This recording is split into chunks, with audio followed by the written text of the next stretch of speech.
He also boasted about how much prices have increased, which is a pretty interesting boast. Cut 10. But our supply chains have now improved, and prices are still too high. Yeah. Whose fault is A that? loaf of bread costs 50% more today than it did before the pandemic. Right. Ground beef is up almost 50%. And whose fault is all of that? That's just bizarre. That's bizarre. Do you think that we believe you just fell out of the coconut tree? Right? And then now all of a sudden you just came out of nowhere? No, we know you've been there the whole time, overseeing this disaster. Now do You gasoline. think you just fell out of a coconut tree? Now do gasoline. Now do electricity. Yeah, Now do right. Now do rent. Do now virtually do anything. Car insurance. Yeah. Now do all of it. Interest rates. I mean, it's madness that she would even bring that up. Well, some will say that she just made the perfect ad for Trump. Play Yes. it, Joe. Yeah. A loaf of bread costs 50% more today than it did before the pandemic.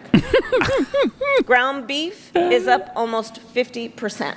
I'm Donald Trump, and I approve this Thank message. you. What are we even doing? Is that real? Or No, we social just media did that? was making it. Yeah. Yeah. It wasn't quite as smooth as it probably would have been otherwise if it was professionally made. But that was, that's So what? It's Yeah. the same thing. that's good. That's right. That's incredible. He should use her in his ad. Absolutely. I mean, that's perfect. Unbelievable. Yeah, Puddin'. Bread is 50% more than it was. So is meat. Yep. Yes, up by 50%. I mean, the price of have you priced out ice cream? I bought it for my family over the weekend, and I don't look at ice cream prices. I just buy the ice cream and move on. I don't look at the prices.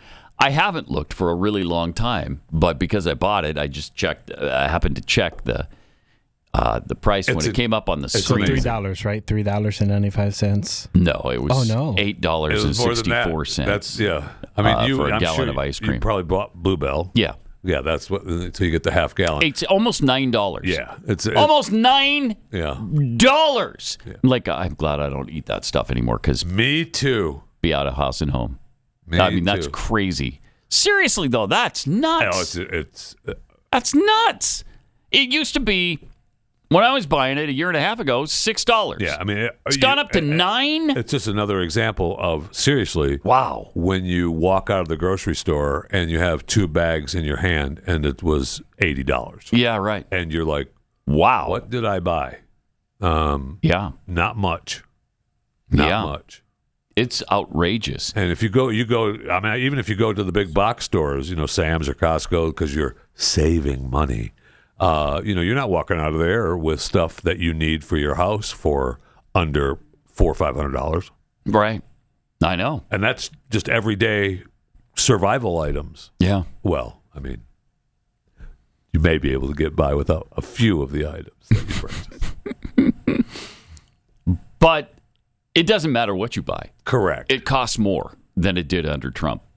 Oh, my gosh. And for her to stand there and talk about that, it's just, again, weird. It's weird. But thank you Now for do noticing gasoline. that you I'd guys like to have pay- ruined the economy. I'd like to Thank pay you. a lot less for gasoline as well. Yes. I mean, I'm sick of feeling good when it's under $3 a gallon.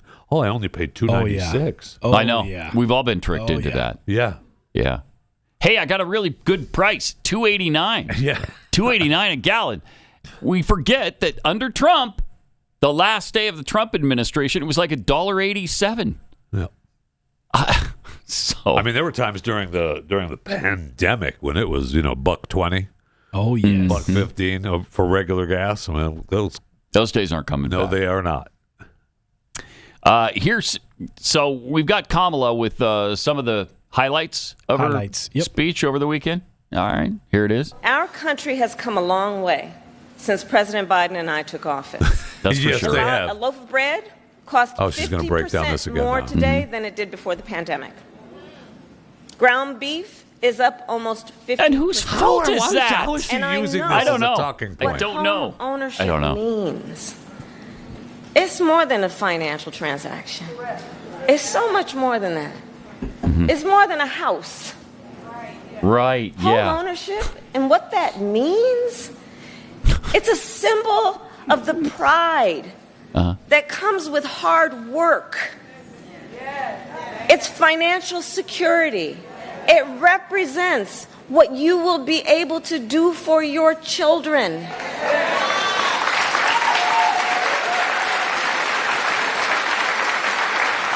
And you priced everybody out of the market? And Is that what you're bragging right about? now, it is out hell? of reach.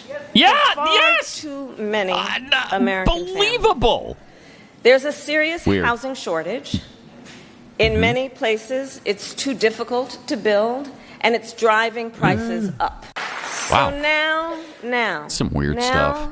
is the time to chart a new way forward. Now is the time to chart Why a haven't you new done that? way forward. Are you kidding? Whose fault is all of that she just outlined? Are you blaming that on Donald Trump from 4 freaking years ago? Come on. You've been in office for almost 4 years. You can't blame that on Trump. You just can't. Because You none just of can't. that stuff was the case under Trump. It was all better under Donald Trump than what she's talking about now. And it was a lot better. So what are you talking about? That is so weird. That is I don't understand how the incomprehensible. campaign can think that that's a selling I point. don't either. How can you be standing there saying this stuff? And the people are With a straight face. With a straight face. Yeah. Right. Yeah. Yay. You've raised our cost of living so high we can't afford to live. Thank you, Kamala. Thank Yeah. you. Let's have more of that. 4 more Thank years. you, Joe. It's incredible. I've never seen anything like it.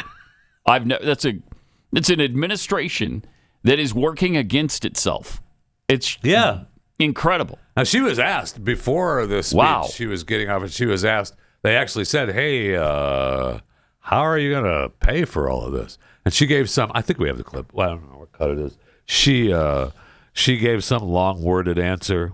Cut 13. Yeah, talks to reporters in Pennsylvania. Mm-hmm. You unveiled your economic policies last week. Yeah.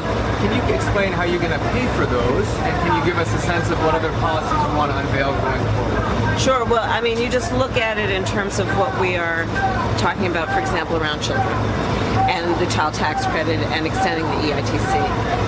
It's at $6,000 for the first year of a child's life. The return on that investment in terms of what that will do and what it will pay for will be tremendous. We've seen it when we did it in the first year of our administration. We reduced child poverty by over 50%.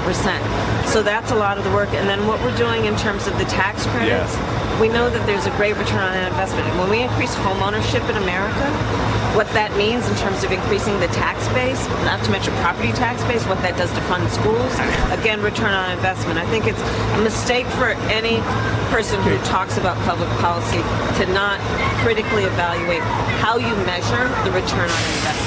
When you are strengthening neighborhoods, strengthening communities, and in particular the economy of those communities, and investing in a broad-based economy, everybody benefits and it pays for itself. Oh, yeah. Oh, You yeah. know this? Oh, yeah. Did you take out your notebook? I don't see you writing down this math problem that she just tried to explain to you. You know, all that nonsense was not well received by the media. No. Her pissed. economic plan just landed with a thud. Nobody liked it. Nobody. Because it's not one. I mean, it. I guess it is. And if you wanna drive the CNN country into- shredded her entire place. Yeah. Yeah. Everything. CNN. Here is CNN shredding her price control plan. Catherine, I read your piece and I heard you just mention it. The federal ban on price gouging for groceries. You are skeptical of this. Why? Well, first of all, nobody Communism? can explain what price gouging How about means. that? It's like that old Back to you. line about pornography. I know it when I see it, in the sense that what does it mean to have an excessive price or an excessive profit margin? That seems to be shorthand for a price or a profit margin that bugs me. That seems too high. So, it's very hard to pin down what this would actually mean. If you look at the legislation that, as I mentioned, is already in the Senate, led by Senator Warren and Senator Bob Casey and a slew of others, the particular way that this is written, which is likely to be the template for any proposal that Harris would eventually embrace, is especially bad in that it just bans excessive prices, grossly excessive profit margins, and says that the Federal Trade Commission can use any metric it deems appropriate to decide what that would mean, which basically says, like, it's not going to be markets, it's not going to be supply and demand that's determining how much your grocery store charges you for milk or for eggs. It's going to be some bureaucrat in D.C., which seems like totally unworkable, first of all, for the FTC to be deciding like how much Kroger charges for eggs in Michigan. But it also would be very bad for markets. We've seen this kind of thing tried in lots of other countries before, Venezuela, Argentina, the Soviet Union, etc. It leads to shortages. It leads to black markets. Plenty of uncertainty. And beyond that, the specific way this bill is written might actually increase prices because of some of the other language in it. Things like requiring public companies to disclose in their quarterly reports, their quarterly earnings reports, how they're setting prices, which is a great way to help them collude, which normally we don't want them to do. So anyway, the devil's in the details, I guess, for that bill, but it's really hard for me to imagine any form of legislation that preserves the spirit of what she's proposing that would not be, at best do nothing, at worst cause a lot of harm. Okay, that is CNN. Yeah. That is coming from the cable news network. That's incredible. That's not Fox. That's not the New York Post. That's not the Wall Street Journal. That is CNN saying those things and reminding people that these things were all done in places like Venezuela, the Soviet Union, the Eastern Bloc countries. Those are the countries that do price control. That's incredible. I mean, that is really amazing.